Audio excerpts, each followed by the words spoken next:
Hello, today I'm talking about Majjhima Nikaya number 60, and because it's quite long I've split this up. So this is part 2. It's called the Apannaka Sutta, and that's translated by Bhikkhus Bodhi as the incontrovertible teaching, and in the Thanissaro translation it's translated as a safe bet. Now the location is the Kosalan country at the Brahmin village of Sala, and the people involved are Buddha with his Sangha and the Brahmin householders. As the Brahmin householders have asked Buddha to explain some more about his doctrine. And in the first part, or part 1, talks about the doctrine of nihilism, and in the second part Buddha goes on to talk about the doctrine of non-doing. Now,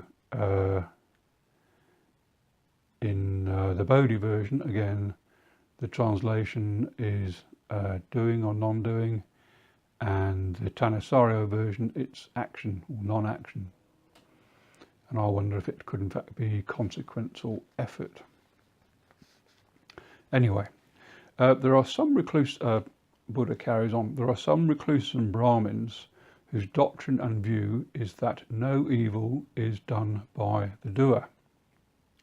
When the doer acts or makes others act, mutilates or makes others mutilate, inflicts torture, sorrow, oppression, intimidates, kills, steals, seduces another's wife, lies, and so on, even if with a razor wheel one were to make all living beings one mass of flesh, still there would be no evil, no outcome of evil. If one were to go along the south bank of the Ganges, killing and slaughtering, making others kill, mutilate and slaughter, because of this there would be no evil and no outcome of evil. If one were to go along the north bank of the Ganges, giving gifts and making others give gifts, making offerings, there would be no merit and no outcome of merit. By giving, by taming oneself, by restraint, by speaking truth, there is no merit and no outcome of merit. Now, continues Buddha, there are some recluses and Brahmins whose doctrines are directly opposed to those just mentioned, that evil is done by the doer, that there would be merit and the outcome of merit. By giving, by taming oneself, by restraint, by speaking truth, there is merit and the outcome of merit. So for those who believe that no evil is done by the doer, it is to be expected they will avoid the 3 wholesome states: good bodily conduct, good verbal conduct, and good mental conduct, that they will in fact practice the 3 unwholesome states: bodily misconduct, verbal misconduct, and mental misconduct. And why is that? Because those good recluses and Brahmins do not see in the unwholesome states the danger and degradation and defilement, nor do they see in wholesome states the blessings of renunciation and the aspects of cleansing. Since there actually is doing, or consequence, one who holds the view there is no doing, or consequence, holds wrong view, has wrong intention, has wrong speech, and if making the statement there is no doing, or is no consequence. And this wrong view, wrong intention, wrong speech, opposition to noble ones, convincing others to accept an untrue Dhamma, self-praise and disparagement of others, these several unwholesome states thus come into being with wrong view as their condition. So just to look at the original Pali, the phrase used for doing or not non-doing is nati kriya, and kriya in the Pali dictionary is translated as action, deed or performance. So it could be non-action, non-consequence, non-deed. So, Buddha continues, a wise man considers thus: If there is no doing, if there is no consequence, then on dissolution of the body, this good person will have made himself safe enough. But if there is a consequence, then on dissolution of the body, after death, he will reappear in a state of deprivation and unhappy destination, even in hell. Now, whether or not the word of these good Brahmins and recluses is true, let me assume there is no consequence. This person is, in the here and now, censured by the wise as an immoral person, one of wrong view, who holds the doctrine of no consequence. But on the other hand, if there is consequence, then this good person has made an unlucky choice on both counts, since he is censured in the here and now, and on the dissolution of the body, he will reappear in an unhappy destination. He has wrongly accepted and undertaken this incontrovertible teaching in such a way that it extends to only one argument and excludes the wholesome alternatives.